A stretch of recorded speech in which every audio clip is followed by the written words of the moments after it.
Hello friends, I am Harun and welcome to my official YouTube channel Harun Biojon. Today in this video I will discuss about survivorship curve. অর্থাৎ যে একটা পরিবেশে কোন ধরনের জীবরা কিভাবে survive করবে, তাদের দেখাশোনা কিভাবে হচ্ছে, তারা কিভাবে গ্রোথ করছে, তারা কিভাবে টিকে থাকছে পৃথিবীতে, সেটাকে নিয়ে আমরা বলছি সার্ভাইভারশিপ কার্ভ, যেটাকে আমরা কে এবং আর সিলেক্টেড স্পিচিস দুটো গ্রুপে ভাগ করে আজকে বোঝার চেষ্টা করব। তো চলো দেরি না করে আমরা শুরু করি। লাইফ হিস্ট্রি ভ্যারিয়েশন বলছে, দেখো the population densities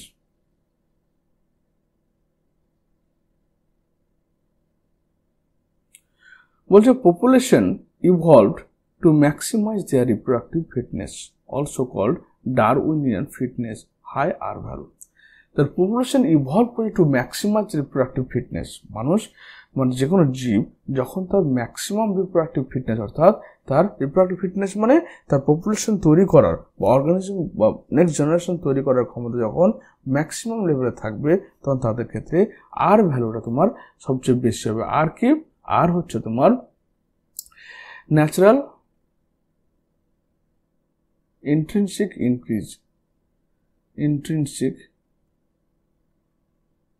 increase rate. এটা কিভাবে বের করছি আমরা? এটা বের করছি আরটা কি, বার্থ মাইনাস ডেথ রেট। আর বার্থ রেট কি বের করছি? আর বার্থ রেট হচ্ছে তোমার একটা পপুলেশন ইনক্রিজ, পপুলেশনে কতটা বাড়ছে সংখ্যা,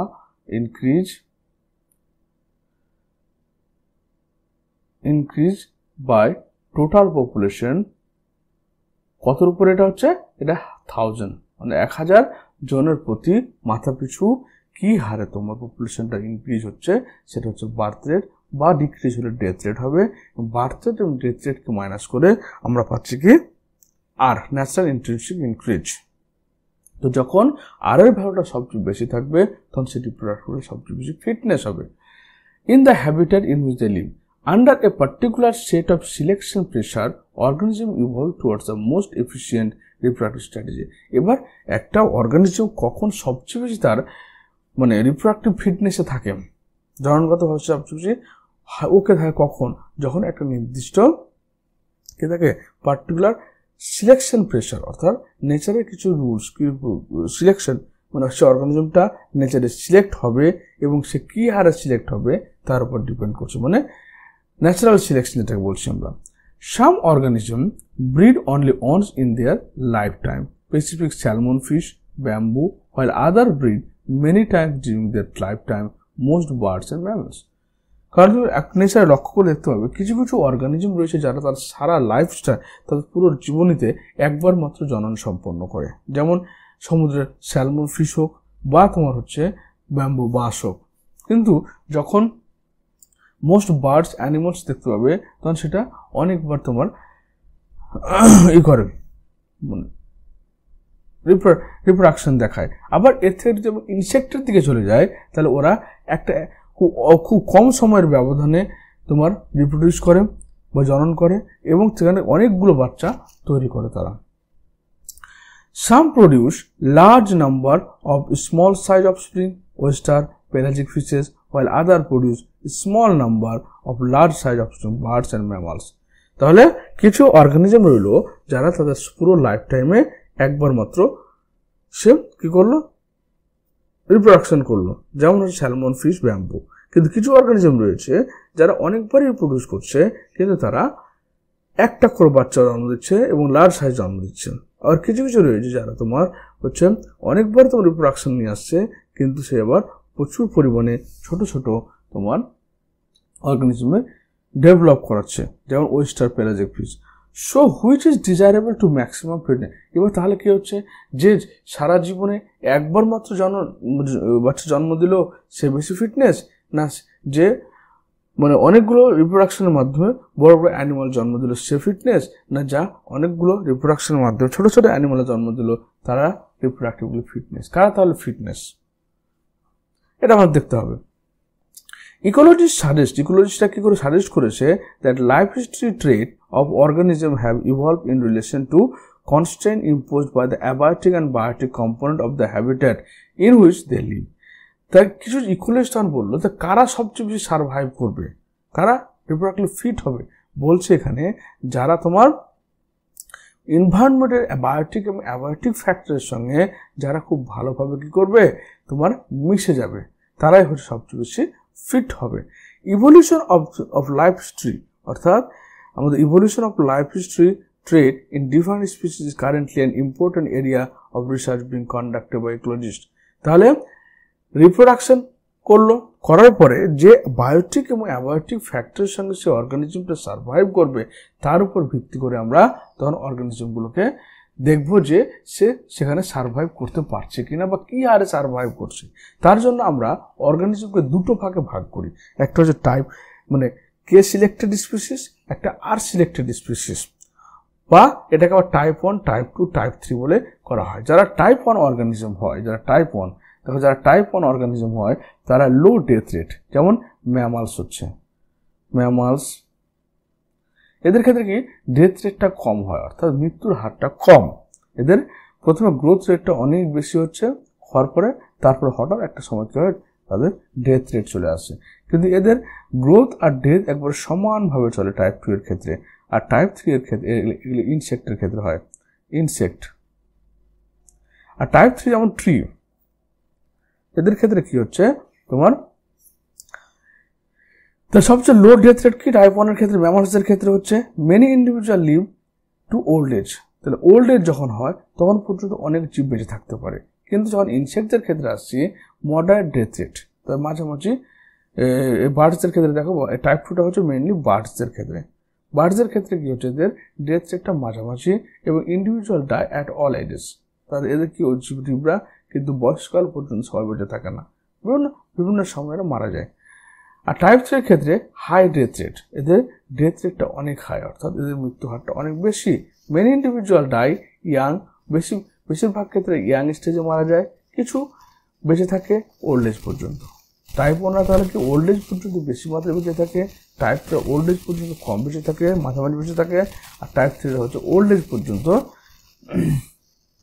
খুব কমে বেঁচে থাকে।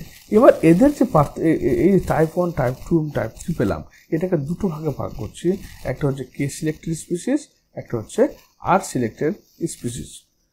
যে কোনো কম্পিটিটিভ এক্সামে এখান থেকে কোয়েশ্চেন হয়। তাহলে দেখো এখানে আমরা আর সিলেক্টেড এবং কে সিলেক্টেড দুটো অর্গানিজম ভাগ করলাম। মনে রাখবে আর সিলেক্টেড মানে হচ্ছে যাদের গ্রোথ রেটটা অনেক বেশি, যারা একসঙ্গে অনেকগুলো বাচ্চা প্রসব করবে, কিন্তু সবগুলো বাচ্চার একবারে কেয়ারিং করতে পারে না বলে বেশিরভাগই মারা যায়। কিন্তু কে সিলেক্টেড স্পিসিস তারাই যারা হচ্ছে খুব অল্প পরিমাণে বাচ্চা জন্ম দেয় এবং প্যারেন্টাল কেয়ারটা তাদের খুব বেশি হয় বলে বাচ্চাগুলো টিকে থাকে এবং এরা বেশি বেশি ওল্ড এজ পর্যন্ত পৌঁছায়। তাহলে আর সিলেক্টেড স্পিসিস কারা? এক হচ্ছে আনস্টেবল এনভায়রনমেন্ট এবং density independent.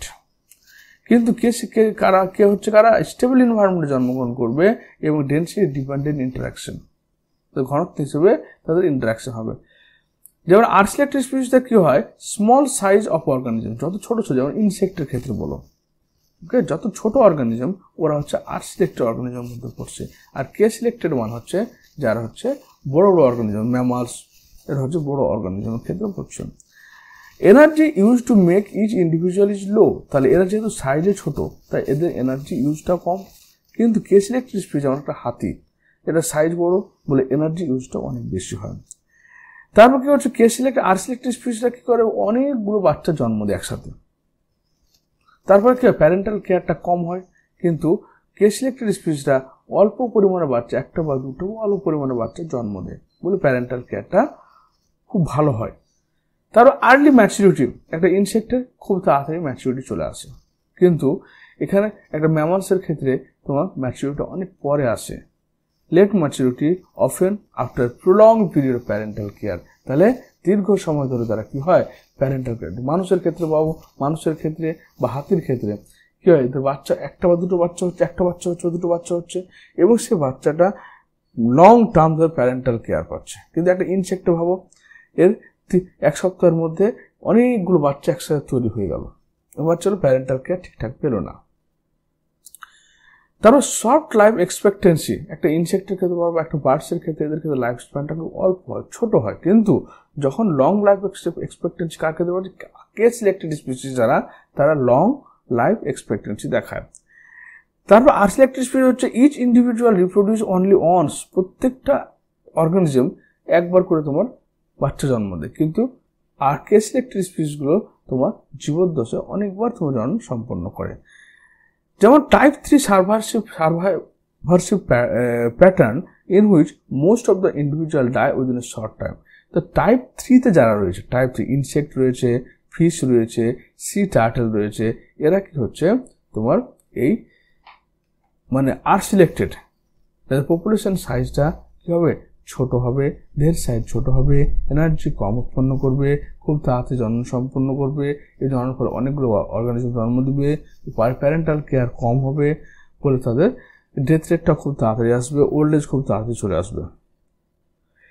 Most of the individual die within a short time by but a few live much longer. তার বেশিরভাগ ক্ষেত্রে এরা মারা যায়, কিছু কিছু ক্ষেত্রে এরা তোমার অনেকদিন বেঁচে থাকে। যেমন টর্টয়েজের ক্ষেত্রে এরা 500 ইয়ার্স পর্যন্ত বেঁচে থাকতে পারে। বাকি ইনসেক্টটা 1 সপ্তাহের মধ্যে হয়তো লাইফ কমপ্লিট হয়ে গেল। মে ফ্লাই যেমন সকালে জন্মালো, আবার সন্ধ্যা হতো, তার লাইফ শেষ। কিন্তু টাইপ 1 আর টাইপ 2 সার্ভাইভারশিপ প্যাটার্ন, তার কি কে সিলেক্টেড হচ্ছে কি টাইপ 1 এবং টাইপ 2, এই দুটো হচ্ছে কে সিলেক্টেড, আর এটা আর সিলেক্টেড। তার কে সিলেক্টেডের ক্ষেত্রে কি দেখো, একটা বার্ডস ডিম পাড়ে, ডিম পাড়ার পর তার বাচ্চা ফুটে, বাচ্চাটা অনেকদিন প্যারেন্টাল কেয়ারে থাকে, ওখানে উঠতে শিখে, তারপর সে তখন আলাদা হয়। বুঝতে পারলে? তাহলে অনেকদিন কি প্যারেন্টাল কেয়ারের মধ্যে থাকছে, প্যারেন্টাল কেয়ার মধ্যে থাকলে তার ডেথ রেটটা কি অটোমেটিক্যালি কমে গেল। তারপরে এরা কি হয়, একটা নির্দিষ্ট ওল্ড এজ পর্যন্ত ডেভেলপ করে। তো এই কে সিলেক্টেড আর সিলেক্টেড এই দুটো স্পিচ থেকে কিন্তু বিভিন্ন কম্পিটিটিভ এক্সামে অনেক কোয়েশ্চেন থাকে। আশা করি তোমরা বুঝতে পেরেছো। আরেকটা জিনিস বলে এখানে, তাহলে টাইপ 1 এর ক্ষেত্রে হিউম্যান, ম্যামালস, ড্রোসোফিলা, টাইপ 2 এর ক্ষেত্রে বাটারফ্লাই, বার্ডস এবং হল মেটাবোলাস ইনসেক্টস, তারপর হচ্ছে টাইপ 3 এর ক্ষেত্রে insect, fish and sea turtle. মানে ইনসেক্টটা সব ক্ষেত্রেই রয়েছে।